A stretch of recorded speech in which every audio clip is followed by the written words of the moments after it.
nephew's wedding and doing some work out here in beautiful little Oakmont, Pennsylvania. So great to have you joining us this morning.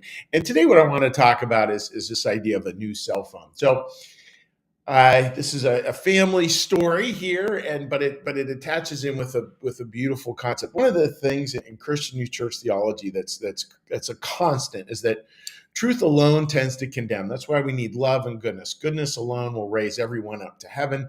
Truth alone kind of casts everyone into hell. So in other words, if we're big into legalism, if we're big into like every single jot and tittle has to be obeyed, period, but there's no love behind it, that is a dangerous place to be spiritually.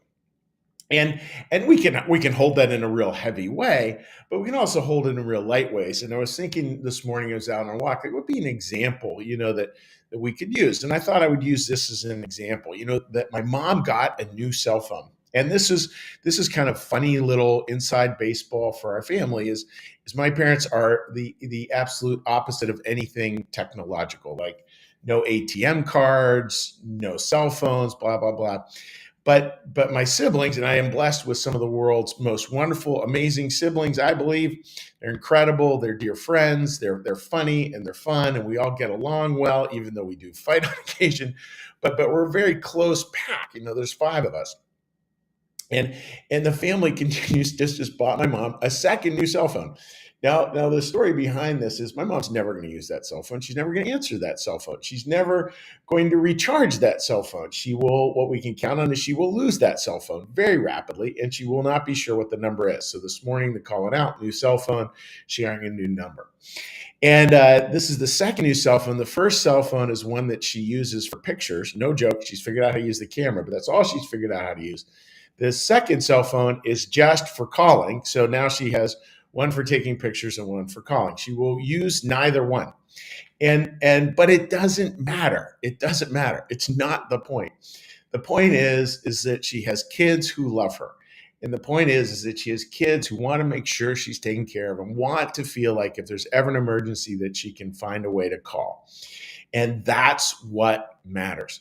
So here's again where we could look at it 2 simple ways. One is we could look at it purely from truth. And the truth is, what a waste of money. What's the point? She's never going to use it. So why are we bothering?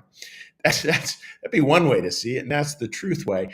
But you can see where that gives this negative spin and blah, blah. It just leaves all these crazy judgments. Or we can just come from, look, we love our mom. We want her to have a phone and she has one. She may never use it, but maybe we'll be surprised and she will. Who knows? And really, who cares?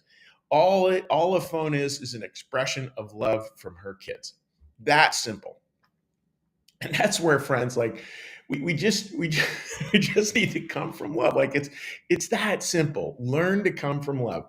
And it's easy to think learning to come from love is the big thing. Again, we're going to be doing a wedding here shortly, and it's easy with a wedding because it's this big professing of love and this big commitment to love. It's love. It's big stuff. But the reality is, I know that for my nephew Will and his bride to be Emma, as well as for you, as well as for me, our marriages will be based on the small expressions of love, not on the big stuff, but on the really, really small little things. Because those little small things, that's what actually matters. Mother Teresa's famous quote, which I say at almost every wedding I do, we can do no great things. All we can do are small things with great love. And that's what it is. It's a cell phone as an expression of love. That simple. And, and just think about what that might look like for you today. It may not really matter, right? How effective the gift is, or is the gift perfect in any sort of way? No, what's the expression of love that you're feeling called to in your heart? And then simply do it and know that it's an expression of love. And maybe it falls flat on its face. Maybe it doesn't. Maybe it's useful. Maybe it's not. But just that simple expression in things small really makes a difference out there into the world. And I won't share it with you because it was a long chain just of even the grandkids chiming in on my mother's inability to use cell phones. But everybody's cheering on that she got one. So it just is this beautiful juxtaposition and this beautiful way that families work and these beautiful little lessons about love languages. And And that's that. It's kind of funny. I was even thinking this morning, would mom be offended watching this? I think the odds of my mom figuring out how to use Facebook, that's way beyond her. So, mom, on the off chance that one of your grandkids or your kid shows you this, you are so dearly loved. What an amazing mom.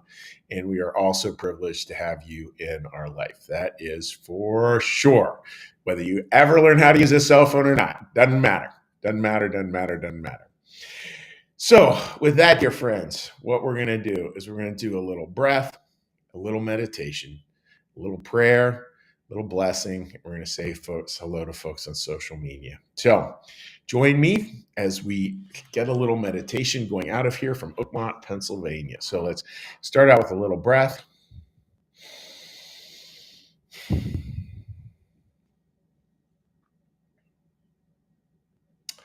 Line from the Old Testament.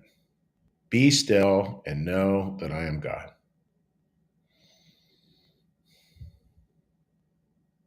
Be still and know that I am.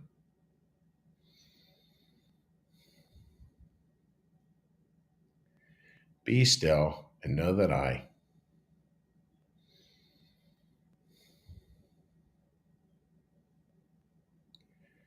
Be still and know that. Be still and know. Be still and. Be still.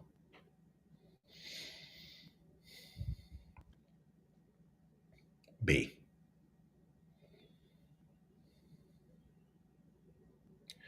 Our Father, who art in the heavens, hallowed be thy name.